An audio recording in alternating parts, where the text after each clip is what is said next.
Federal Conservative leader Pierre Poilievre rallies supporters in this region. Good evening and thank you for joining us. Poilievre is touring Northern Ontario this week, appearing at rallies and fundraisers from Fort Frances to Sudbury. He continues his pledge to axe the carbon tax and has been meeting with residents to find out what they want from a federal government. Justin Hardy caught up with Poilievre in Fort Frances and joins us in studio. Justin? Thanks, Riley. Poilievre made stops at the beginning of the week at a pair of forestry companies around Emo, and he also hosted a rally in Fort Frances. He used the visit to present his plan, which the Conservatives hope will raise prosperity and lower crime. Let's bring it home! Federal Conservative leader Pierre Poilievre kicked off his Northern Ontario tour this week in the western part of this region. Following a quick stop in Barwick, Poilievre made his way to the Fort Frances Legion for a rally and meet and greet. He says that he's hearing from people in the region that life is no longer affordable. Yeah, I was just over at a lumber mill and listening to the concerns of people who can't afford to pay for gas, heat, and groceries after 9 years of Trudeau and the NDP hiking carbon taxes and income taxes and inflation. Life is not affordable. Work doesn't pay, and the government is trying to ban people's hunting rifles. None of it makes sense. During the rally, Poilievre brought out his comprehensive plan that promises to reduce the cost of living, reform taxation through a dollar-for-dollar tax fairness policy, and reduce red tape on permits for new mining projects and road construction. He also promised to combat crime with tougher bail restrictions against repeat offenders and stopping the decriminalization of illicit drugs, as well as banning safe supply sites. During the rally, he emphasized the road to the Ring of Fire as a priority the country needs. Infrastructure, we want to start building roads again. We need to build the roads. I know our current federal government is against roads for strange environmental reasons, but obviously in rural and remote communities you need roads, trucks, and other forms of traditional transportation. That's one of the reasons why we're going to axe the carbon tax.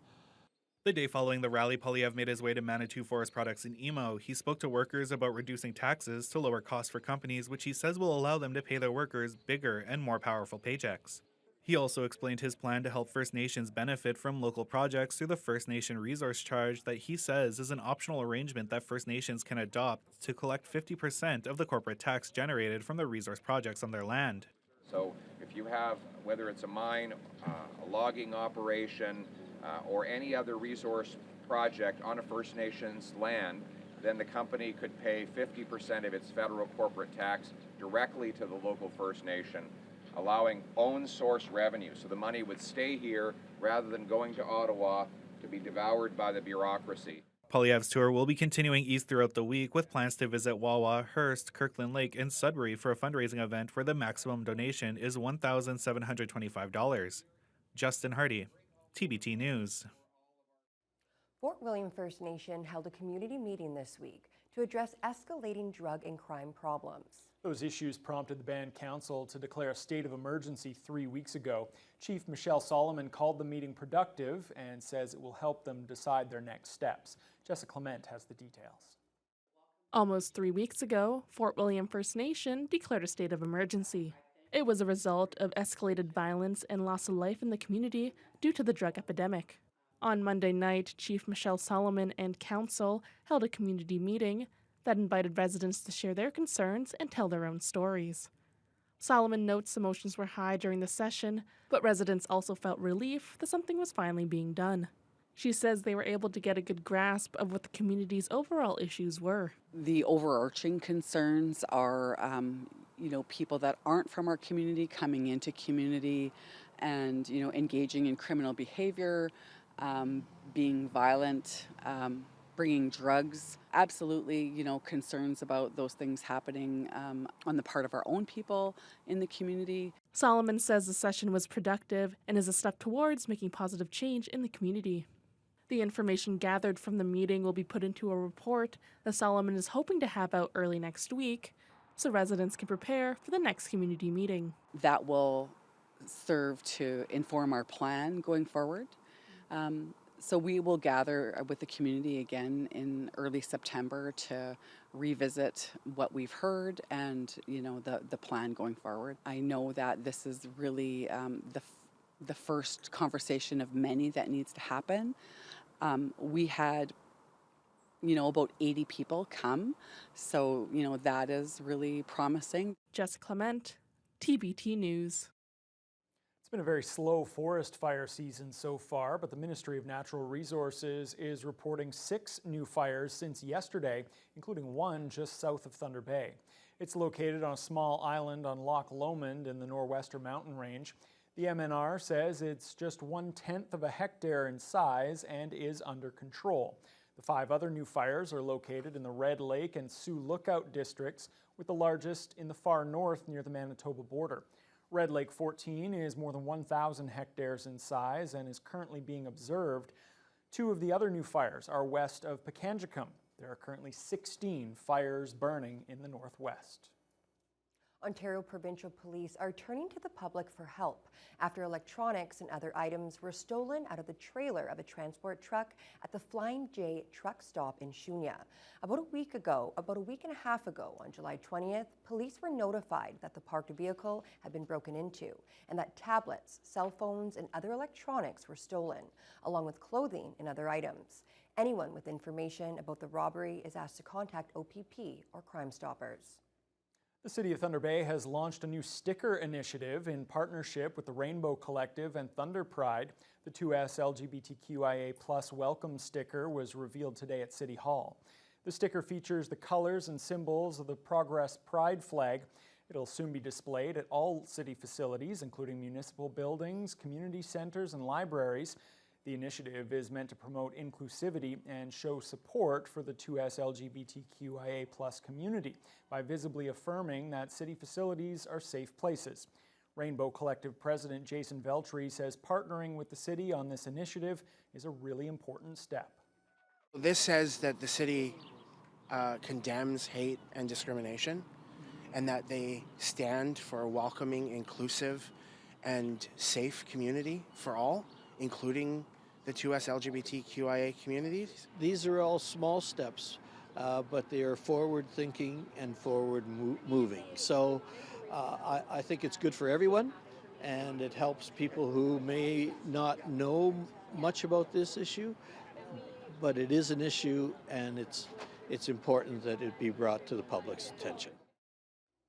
Ontario has officially ended wastewater testing for COVID-19 and other viruses. Health Minister Sylvia Jones calls it a return to the normal state of affairs post-pandemic, but some public health experts say the move is short-sighted. CTV's Siobhan Morris explains. It's down the tubes for Ontario's COVID-19 wastewater testing program, lauded internationally for keeping track of the virus and helping doctors get a handle on where it was spreading through what flowed into our sewers. But the Minister of Health insists the province is covered. The federal government will continue to test wastewater in the province of Ontario, and we have a commitment that they will expand. Adding 4 more monitoring sites. But scientists find the end of the Made in Ontario system disappointing and short-sighted. Mike McKay says the program that will be run by the Public Health Agency of Canada has gaps. There are a lot of rural areas in the province that won't, smaller community centers that will not have wastewater testing moving forward. The federal agency admits its expanded program won't replicate what Ontario has shut down. We had an increase during the height of the pandemic because of the need for additional COVID wastewater testing, and we are returning to what I would call a normal state of affairs. The Ontario program has helped scientists keep an eye on emerging trends without asking people to line up for testing. That's going to matter down the road. We're going to see more occurrences like what we just had these last 4 years, new viruses, and there the ability to detect and monitor spread again becomes very useful. Useful for public health decisions, not only with COVID, but with Mpox, polio, and RSV. It gave a 12-day lead time before the surge of pediatric RSV admissions to hospital. Also today, the Minister of Health said new initiatives are coming in the next few weeks to make sure that people struggling with addiction get the help they need when they're ready. She says the system now isn't helping those most in need. Siobhan Morris, CTV News. Nearly 5 years after a major fire damaged several buildings on Simpson Street, including the Angels Clubhouse, the derelict buildings are finally coming down. The fire in November of 2019 destroyed the clubhouse, Rizzo's cabinets, and the European Bakery building. The cabinet shop was demolished in 2020, but the other two damaged buildings were left standing. Then in April, an erratic driver crashed a pickup truck into the former European Bakery, causing part of it to collapse. City Realty Services Manager Deanna Walker says the city acquired the bakery building and the Hells Angels Clubhouse through a failed tax sale process last summer. After conducting an assessment, they're now planning to demolish both of them. Walker expects the demolition to be finished by the end of this construction season. With a heat warning in full effect, many people in the city are looking for ways to cool off. Splash Pad at Prince Arthur's Landing was packed with kids running under the water fountains this afternoon. Nev Van Pelt was there. The average high this time of year in Thunder Bay is just under 25 degrees Celsius, but the daily high was 6 degrees warmer, and with the humidity felt between 36 to 38 degrees outside. To make the best of this heat wave, many families made their way to the Waterfront Splash Pad so the kids could cool off. Well, I like the fountains and the water. It's fun. How nice is it being able to go to the splash pad when it's so hot outside? Refreshing. Yeah. Yeah. Same. We're at summer camp and every day at the end of the day we go to the splash pad. Very good because it's so hot and I just need some water. The Splash Pad is open 7 days a week from 11 a.m. to 8:30 p.m. and is a great option to stay cool during this ongoing heat wave. Whether it was running around splashing each other, standing under the fountain getting soaked, or fully lying down in the water, all the kids were having a great time at the Splash Pad. The fountains and going through them. And what's your favorite part? Nothing. Nothing. I don't like anything. And what's your favorite part about being at the splash pad today? Splashing. That you get to walk through the fountain. I think it's about putting the water on those rocks and sliding on it. That sounds really fun. And what's been your favorite part? Splashing all the kids. At points today, it felt like 38 degrees here in Thunder Bay, and what better way to cool off than splash in some cold water? With the heat wave expected to last until the end of the week, you may just want to head down to Marina Park and cool off yourself. Nev Van Pelt, TBT News. I want to know if Nev jumped in there after, because it looks like she needed that. It's a good idea. I think we all need to do that. Absolutely, especially with the heat we had today, Fiona. And I'm wondering, is that going to continue into tomorrow? Yes, absolutely. And Nev was completely right. The heat is here to stay for this week. Today in the city of Thunder Bay, it felt like 38 at times while Nev was outside, but it actually got even warmer still. We started out with a low of 14, warmed all the way up to 32, and a humidex of 39 in the afternoon. That was under a lot of sunshine at the beginning of the day and then some increasing clouds in the afternoon. But winds were relatively light for the most part from the southwest, 3 up to 14 kilometers per hour. Now at this time, Fort Frances is probably enjoying this bit of rain. They've had a few pockets of rain, and yet despite that, it was still very, very hot. It warmed all the way up to 30 Celsius and a humidex of 39 there as well. This rain has allowed things to cool down a little bit in the last few hours or so, and they're currently at 21. Everywhere else, though, still up in the 30s in Dryden, Kenora, Sioux Lookout, Red Lake, and the humidex up to the northwest is also currently hovering around 37. To the east, slightly cooler, not necessarily in temperatures. Armstrong is at 30, 29 in Greenstone, but the humidex is a little closer to 35, 36 as you head further east.